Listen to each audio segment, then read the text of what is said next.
Hello girls! Si t'es là aujourd'hui, c'est que t'en as marre d'être bloqué dans ta tête et dans ta vie. Tu penses trop, tu te retiens, tu cherches l'organisation parfaite, la semaine parfaite, le business parfait. Tu veux faire les choses bien, mais trop bien. Et à force de vouloir tout faire bien, tu te sens enfermé, fatigué et t'as l'impression de passer à côté de toi-même. Et tu sais quoi, je te comprends parce que j'étais exactement à la même place que toi. Alors aujourd'hui, écoute-moi bien parce que j'ai envie de te partager les habitudes simples et puissantes qui m'ont aidé à me sentir plus libre dans ma vie et dans ma tête. Et qui ont changé ma manière de penser, d'agir et de vivre. Et pour ce moment, tu vas avoir besoin d'un carnet et d'un stylo parce que je vais te poser pas mal de questions profondes. On va aller creuser un petit peu en toi, là où parfois ça pique un peu. Je veux que tu répondes honnêtement, comme si on était en train de prendre un café, toi et moi ensemble. Et je veux te dire quelque chose, je ne suis pas née avec un état d'esprit positif, ouvert, libre. Je ne suis pas née avec un mindset de croissance, je l'ai créé. Je me suis littéralement créé cette liberté en installant des habitudes simples que toi aussi tu peux mettre dans ta vie. La première habitude, elle fait pas forcément plaisir à entendre, on l'a déjà sûrement entendu, mais on veut pas trop se l'avouer, on veut pas trop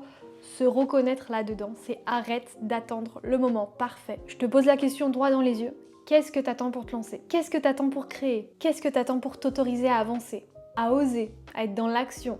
Moi, tu sais, pendant des années, j'ai attendu le bon moment, j'ai attendu d'être plus légitime, d'avoir plus de confiance en moi. J'ai attendu d'avoir plus de connaissances pour mieux faire. Je pensais que si je faisais les choses dans l'ordre, si j'attendais, si j'étais patiente, si j'étais sage, les opportunités allaient arriver naturellement à moi. Sauf que non, pas du tout. Et ce qui m'a libérée, c'était plutôt d'aller sur le terrain et de tester directement. C'était pas forcément réussir, c'était juste tester. Tu sais, être ambitieuse, c'est pas réussir tout ce qu'on fait, c'est pas être fier de soi quand on avance, quand on a des résultats visibles et palpables.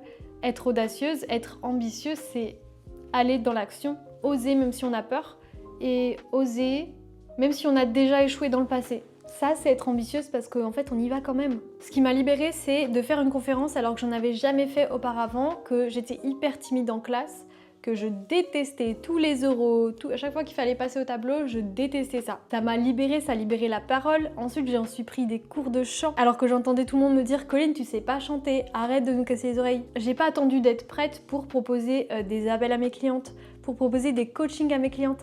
J'ai pas attendu le bon moment pour créer mon premier post sur Instagram. J'ai créé, j'ai testé, ça m'a libérée et je vois de plus en plus de femmes se libérer en chemin. Aujourd'hui, la meilleure habitude qui me libère, c'est de faire un petit pas, même si je suis pas sûre de ce pas, même s'il est petit. Et je le fais même si je suis pas sûre de moi.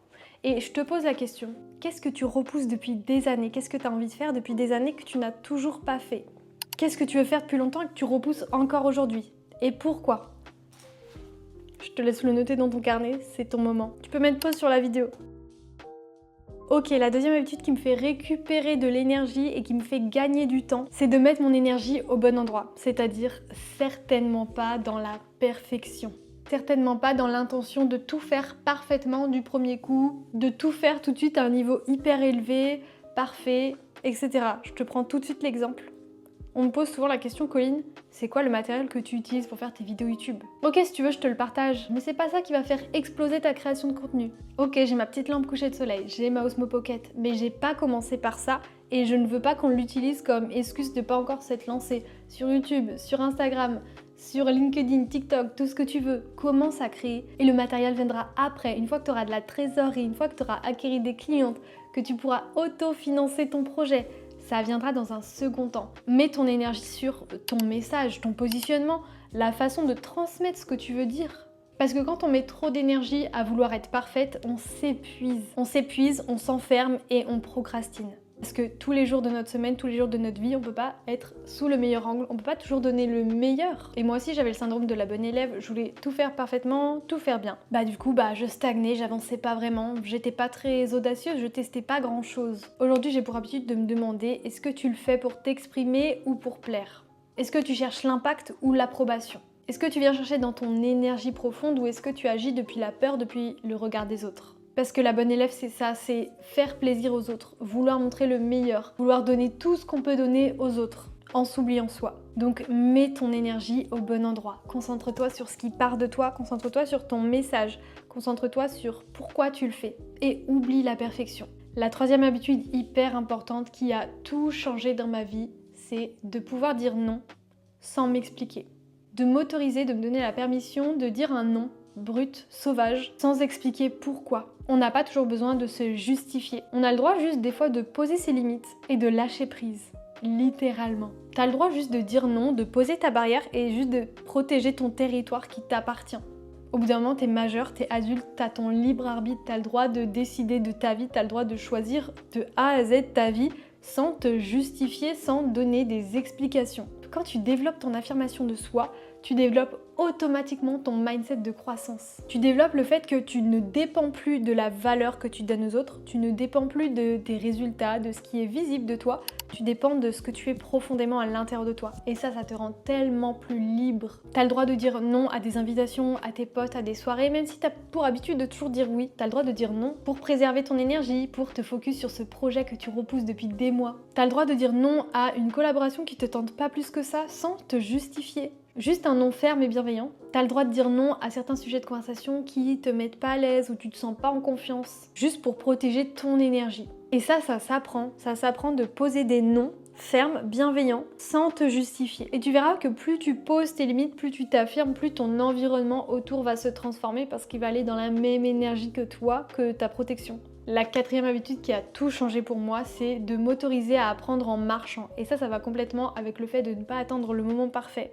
T'as pas besoin de tout comprendre pour commencer à créer. T'as pas besoin de tout maîtriser un sujet pour te lancer dans un nouveau projet. T'as le droit, et c'est même nécessaire, d'apprendre pendant que tu crées, pendant que tu fais. Tu vois, j'accompagne les femmes entrepreneuses et elles veulent tout peaufiner, tout créer, leur programme, leur accompagnement pour ensuite le vendre et en parler. Mais non, t'as pas besoin de ça, t'as pas besoin de garantie de résultats pour commencer à en parler, pour commencer à diffuser le message à tes clientes, pour commencer à te positionner en tant que leader sur ce que t'es en train de créer. T'as le droit de peaufiner une fois que quelqu'un est dans l'aventure avec toi. Et l'un des meilleurs conseils de plein d'entrepreneurs que j'ai reçus, c'est de commencer à vendre ton projet avant qu'il soit terminé. Pourquoi ? Parce que si tu crées un produit de A à Z toute seule dans ton coin, tu n'as aucune visibilité sur est-ce qu'il va plaire ou pas à ta cliente cible. Et quand tu engages une ou plusieurs clientes dans ton projet, tu peux co-créer avec elles, tu peux ajuster, tu peux modifier pendant le parcours. Tu as de l'espace, tu as plus de liberté pour apprendre en créant, en marchant. Alors que si tu passes des mois, des années à créer une entreprise, un dossier,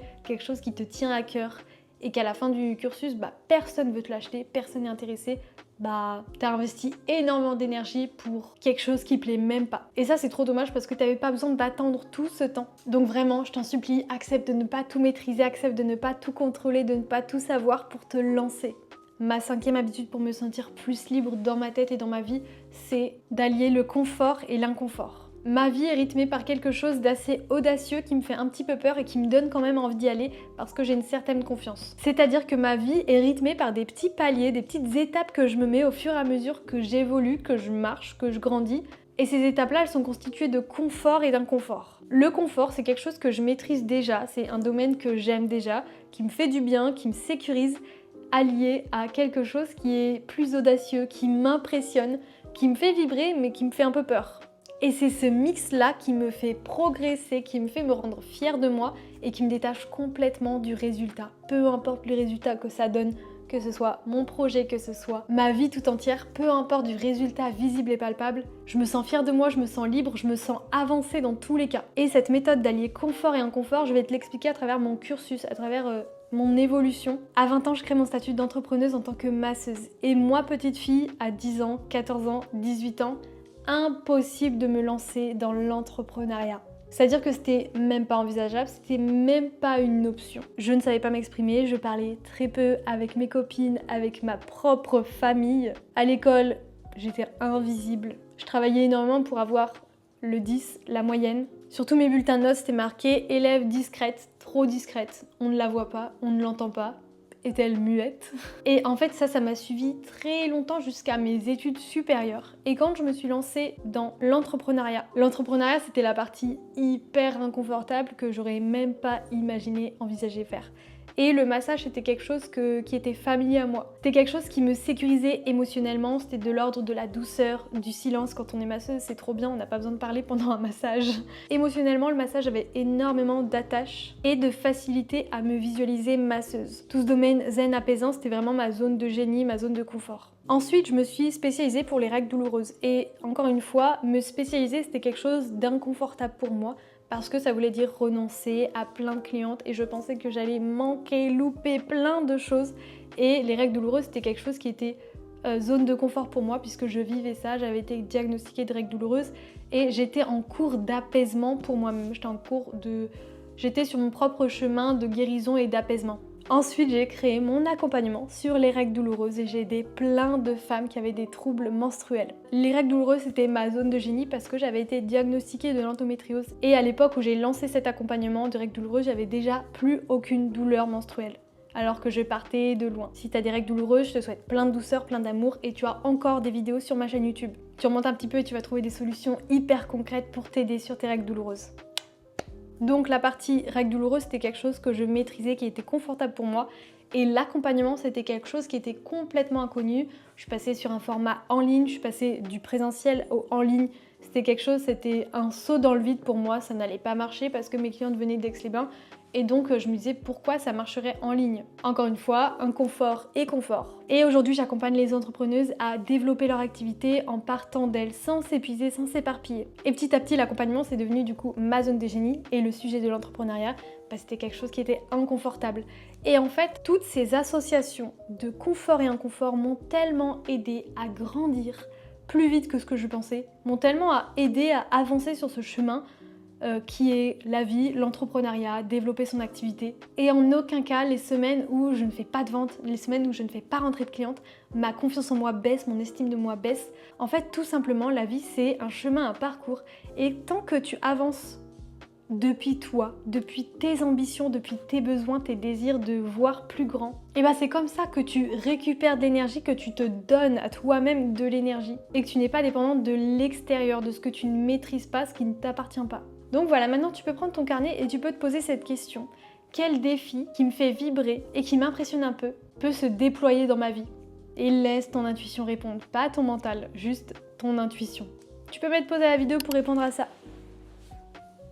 Donc voilà, tu vois, cette vidéo, c'est vraiment la vidéo que j'aurais aimé entendre à 20 ans quand je me suis lancée dans l'entrepreneuriat.